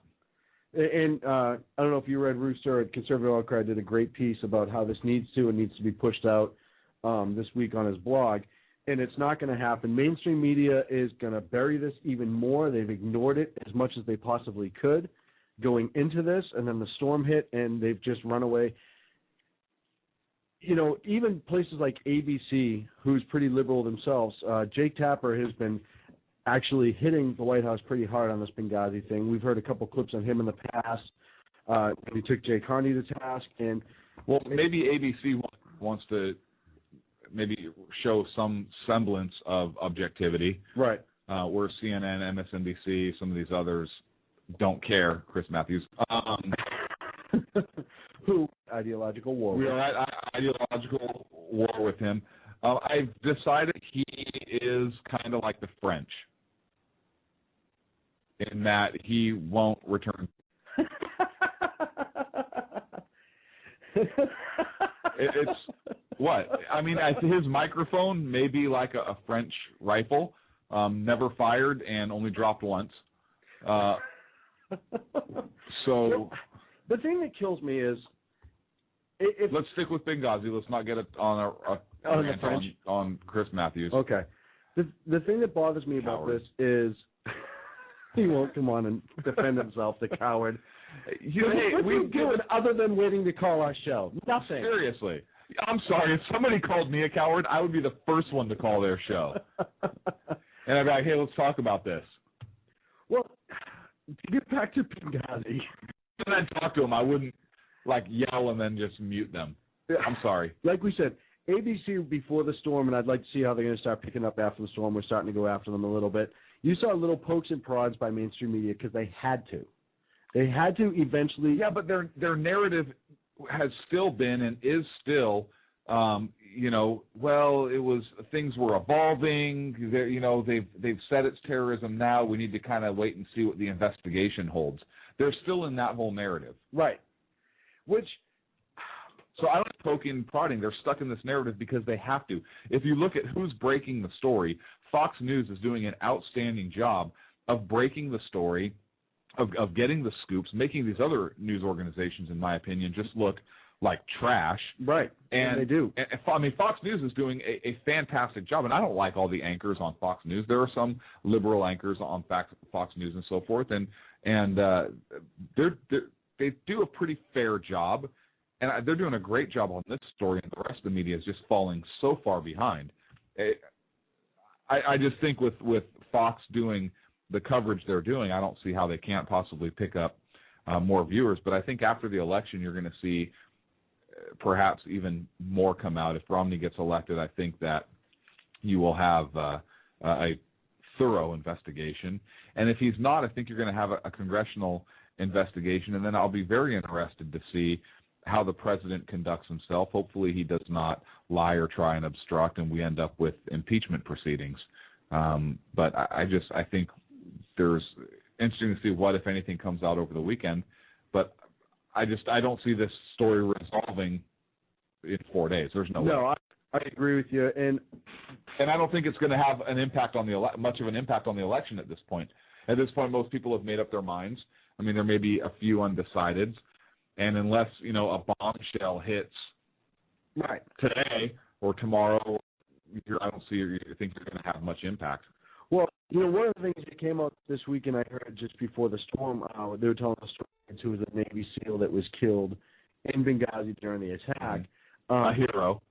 absolute American hero. And I was reading this website, and I forgot to write it down because I'm a nitwit some days. But essentially, it's maintained and kept by former Special Forces guys. And they pretty much said that for him to give up his position when he had a position of fire, a position of cover, and he was able to do what he was doing, he was holding them off. Yep. For him to give up his position by lasing the mortar, which is pretty much all, I mean, we haven't had the official transcripts, but it's coming out in numerous different places that he whacked lasing, which essentially he's guiding. Yep. Calling support for a laser-guided ordnance to be delivered. He had to be 100% sure it was coming, and it was close. Yeah. He wouldn't just sit there with the laser on it and give up his position like that. And that begs the question, where was it? Where was it supposed to be? Was it called off at the last minute? We know now there was a drone up. Everyone's saying it was an unarmed drone, and maybe it was, but we also know there was C-130 Spectres. But there was another drone that was sent to relieve the first drone. Yeah. And that one was not armed. I think the report's coming out saying, that drone took off and we sent it up unarmed also. Right. Because the other drone happened to be in the area, had 30 minutes of fuel or whatever it was. But it's also a C-130 Spectre gunship. Spectre gunship that was in Italy, less than an hour, or just over an hour away. F-18s on station or in the area could have been called. And I mean, there were several resources at the disposal. And you're lasing one target. It takes ordnance delivered from on aircraft. And hopefully you would send more, but it's a pretty easy solution. Yeah, so something, I mean, it just says to me that they knew it was going on. Somebody on some level, and now I'm hearing that they were watching it in the White House Situation Room. I mean, the first hour is not caught on any kind of a video other than perhaps the consulates, but that first Predator was on site. I believe it was an hour. That was a long, drawn-out battle. So they knew it was going on. This happened, 4 o'clock Washington time? You think the President of the United States would be in the Situation Room by a U.S. embassy is under attack? Right. And watch and see what's going on? The incident was ongoing. If he's not, he's absolutely derelict in his duties. Right. And if he was negligent. And the incident was ongoing for 7 hours. Yeah. From the time of the attack to the time that it ended and perished. It was 7 hours. We talk about this story, talking about it for a few weeks now, and because I refuse to not push this. No, I agree, but it's sick. It does make me sick, but I'm not going to let it go. There was a couple. Sorry, Goose. There was a couple of senators and Republican senators that were like, "Hey, where's the mainstream media on this? Why aren't they picking this up? Why are they constantly ignoring it?" If this were a Republican that had screwed up this big, first of all, we would be hammering them just as hard. Yeah, absolutely. And I would have no mercy for them. This is an American issue. This isn't a right or a left issue. No, that's what this is. I don't care who's in the White House. If this happened to any president, I'd be just as pissed off. Our people died. It should have been avoided. They knew there was an attack being planned. Now they're saying that one of the local law enforcement members was actually out and they were doing surveillance. That's a shock. We know they did a test run a couple days before that. We know this attack lasted 7 hours. We know they had drones up. We know that there was an email to the White House within 25 minutes that there was an attack going on. All this evidence is there. We know that this Navy SEAL was lasing a target. To do that, and listen, this isn't just some uneducated guy. This is a Navy SEAL. This is his everything. He's the best in the world at this. He's not going to give up his position when he knows if he's alive, he can do more good for the people protecting. He took that risk. Unfortunately, he was killed as a result, but he believed help was coming, and it did not show up.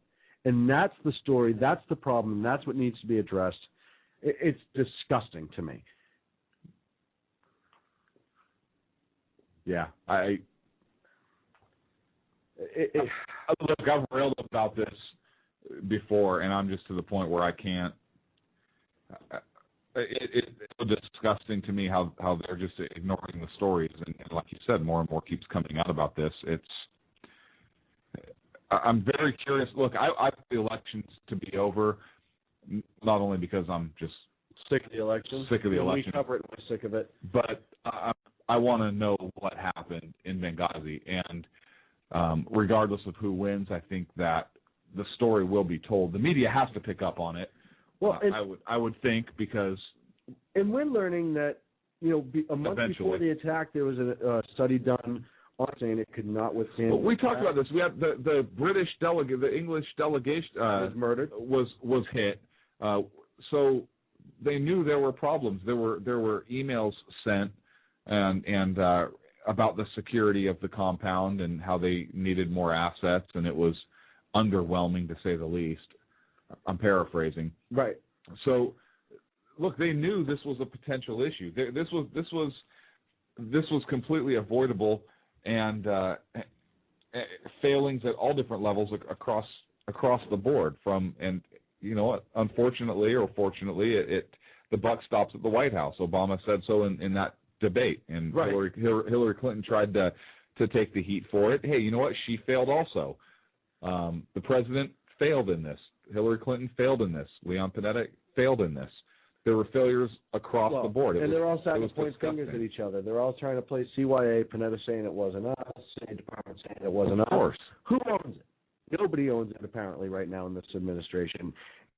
The only people that own it are the 4 dead people that were there. That's the only people that are owning it right now. You know what? I see a theme in government. Do you remember the Challenger disaster? I do. And the Columbia accident.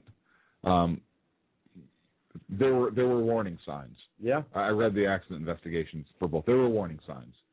And people at NASA were told of certain things and made decisions which ended up being fatal to crew members.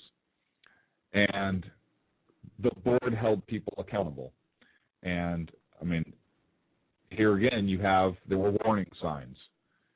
Things were ignored. Decisions were made or not made at high levels, and I'll be curious to see what a board says about it. Well, and, do you think an independent investigation is going to yield anything? Yes. Or do you think you do? Yes, absolutely do. And there has to be one. Listen, all the things... You don't think the White House is going to claim, top secret, executive privilege, and you can go screw yourself? You don't think they're going to play that game or try that game? You don't think the department is going to get involved, Eric Holder, and try and shield the administration? He'll try. I don't think. Listen, like we said last week, there are even some Democrats push this. I think that as they should. This is a nonpartisan issue. When push will come to shove, I think that it'll come out that there needs to be an independent study. All the things that we've had independent investigations done on in this, in the last couple of presidency, Clinton. We mobilize a task force over a blowjob. Yeah, exactly. But I mean, there was more than that, but that's what people think, essentially. Right. But when one of our when the president perjures himself, it's kind of a big deal. When we have an ambassador, a senior official from the State Department, and 2 Navy SEALs dead, and nobody wants to own responsibility for it, even though there were all these warning signs. You know what made me sick? I'm sorry. When I see the president at the debate, and Romney was hitting him. Hey, there was a failure. This was a terrorist act, and he turned it around. And said, hey, I had to greet the coffins. I had to deal with the families. Well, yeah, you did. Okay, but it doesn't excuse the behavior that caused those coffins to have to come home for you to greet. Right. It doesn't. Look, don't expect me to have sympathy for you because you had to greet coffins and deal with a grieving family. You know what? That's your job as commander-in-chief. Okay? Do it. Well, guess what? There are public safety personnel, firefighters, cops. They do that every day, Mr. President. Okay? Not a big deal. But nobody likes doing it. Nobody likes doing it. But when you're the one and your administration is responsible for the decisions and the failures that caused those coffins to come home, and again, I'm not saying that I'm not going to be like I've heard some people say, oh, the president's a murderer. Look, I'm not saying that at all. The president's not a murderer, but there was a fundamental breakdown. There was a major failure, and as the commander-in-chief, he is ultimately responsible. So don't try and turn it around and get the sympathy card of, well, I had to greet the cop. Yeah, that's your job. But you know what? Maybe you should make decisions that need to be made or ensure that your people make decisions that need to be made so that we can avoid these kinds of tragedies and we don't have to mourn the lives of Americans. Now, listen, you're 100% right. This is Sackhead Clint. I'm out. He literally just threw his headphones to prove his point. Well, like I said, the election's coming up this week. Everyone needs to get out there and vote. Outside of the Benghazi thing, that was the funniest thing you've done in a long time. He rifled the headphones across the room. It was pretty funny. Missed me by a half an inch. Not, but I stood up and I threw my hands up in the air with my fingers spread. It was a great gesture. I was hoping, but you didn't do it. I was hoping literally that you would just end the show and play the music. You have to let me know when stuff like that's going to happen. You just need to be Well, we really? Well, the election's coming up this week. Get out there and vote. We'll be watching it. We will not be on next week. We're going to take a little vacation. We'll move into a new studio. We won't be able to produce the show the way we want. We're not going to have election results anyway, so that's we might sneak in. We'll try. We may try to sneak in a little bit of. Sean will send some tweets out if we're able to sneak in a show. Otherwise, we'll replay a good one. We don't have a good one, so we'll play like Hee Haw or something. I don't know. I'll just play White Noise because it would be better than us. Really? For 2 hours. Really? White Noise? Oh, why do you always have to bring race into this? Well, we had Mr. on earlier. So, hey, check us out, sackheadsradio.com. Follow us on Twitter, even if you don't like us. Check us out on Facebook. Appreciate everyone who interacted with the show tonight. I will see you, my friend, in 2 weeks to take a trip, and then we have to move offices. Absolutely. Get out there, vote. I don't care who you vote for. Vote. Let your voice be heard. Jeez. I just want to say that our thoughts and prayers for the show are with all the victims back east. We wish everybody the best of luck and send our support as well. Again, like Sean said, vote. We don't care who you vote for. I mean, well, we kind of care. But take an interest in your country. Educate yourself on the issues. And we are the defenders of liberty. Ready? Sackhead Clint, I'm out. See you in a couple weeks.